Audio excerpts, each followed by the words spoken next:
didn't have money, didn't have anything.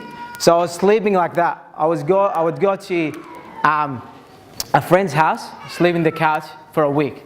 Then I moved to another one for a week, another. And you know, like if you stay with someone for a week, if they like you for a week, the next week they will get sick of you and ask you to move. So I kept moving for a year, and I didn't want to go home. I really wanted to achieve something. So I was like, cool, 2011, tried hard, applied for so many universities, until a miracle happened in 2012, and I landed an offer from Federation University in Ballarat, doing biomedical science, like what Louis is doing at the moment. So I was really happy. Cool. Every I got my scholarship back. I started uni. First year was sweet.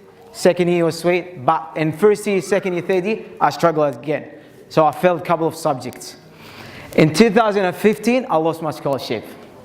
Of course, you were giving one warning, twice, 3, 4, then that's it. So I was asked to leave. So everything flashed back to 2011 when I was left homeless. I didn't have money. Okay, now I should pack my bags and go home. But I'll go home for nothing. So I decided to do something about it. So I decided to work. So from 2015 to 2017, I had 4 part-time jobs besides uni. So I had 2 hospitality jobs.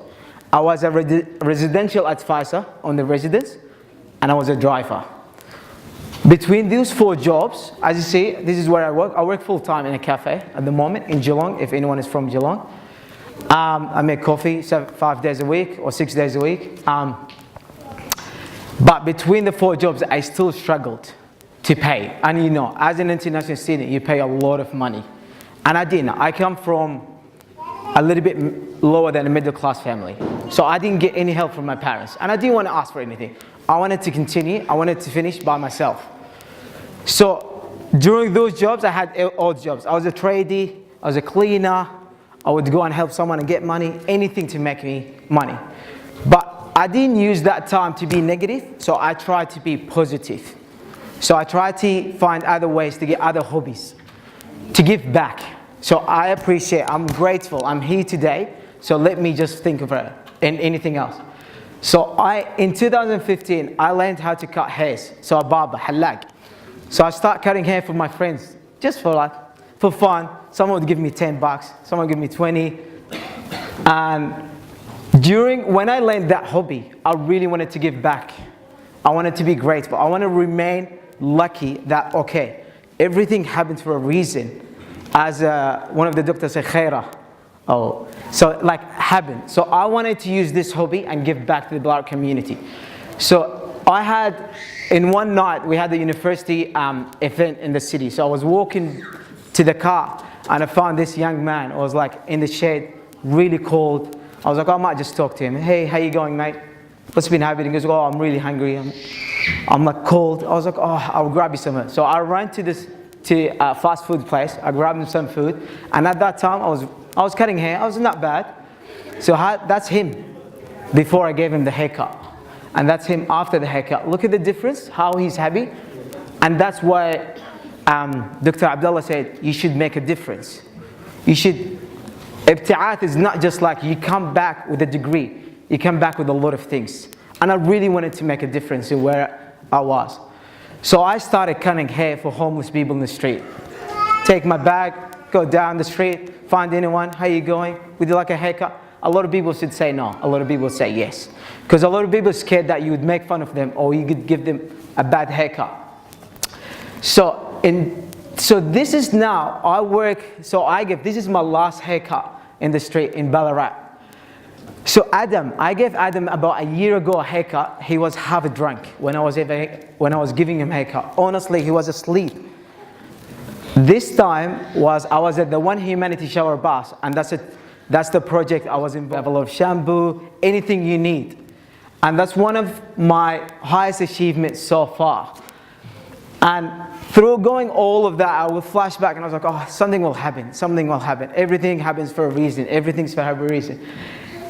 In 2016, I was awarded Outstanding Community Competition in Ballarat. So I was really, really happy. Finally, I got something that would push me, because that was my final year of uni, to finish uni. And I was from 2009 in Australia until 2016 and I haven't achieved anything. So 8 years, I'm still struggling to get a degree, just a bachelor degree. So in 2016, the uni asked me to leave. So I got asked to leave because I couldn't pay my last year of uni. I struggled because I already developed a hobby, so I started giving back to the community. I started to work less. So that was the wake-up call for me. So I started working heaps. So I worked pretty much 7 days a week. In the weekends, I work in the morning and I work in the night. And as an international student, you're only allowed to work 20 hours a week. So I was doing a lot of cash in hand work, which is illegal, but I had no choice. So I appealed my grade. In 2016, semester 1, I claimed my tax, and my tax came back just before the uni was like, come on, see you later, and I paid. Semester 2, the same scenario happened again, but luckily enough, I picked my game up and I started working heaps to pay. In 2017, I graduated from University of Ballarat, Federation University, with a bachelor degree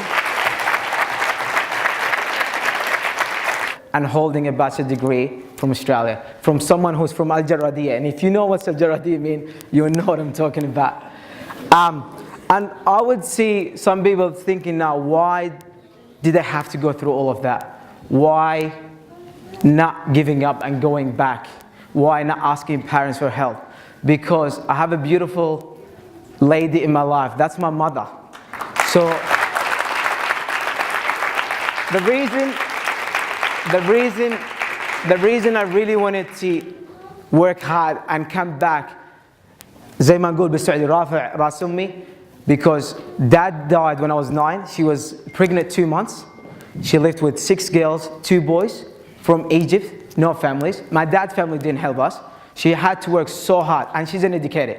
She came from a really small village in Egypt, Al Munufiyya, if you know where Al Munufiyya. So really, really small town. She didn't have, but she always her goal was for us to be the best we could. So that was my loss. That's the least I could do for her. So when you have a person you look up to and an inspiration, you work so hard to make them proud. And I'm so pleased and grateful and thankful to be grateful and make my mom so proud of me. So if you're determined to do something, if you're stuck by your side and you want to do something, go for it. Never give up. Work hard towards it. And that's why I was determined. I really wanted to make a difference. I really wanted to help. I really want to come back home with a degree. So, and that's about it. Thank you so much for listening.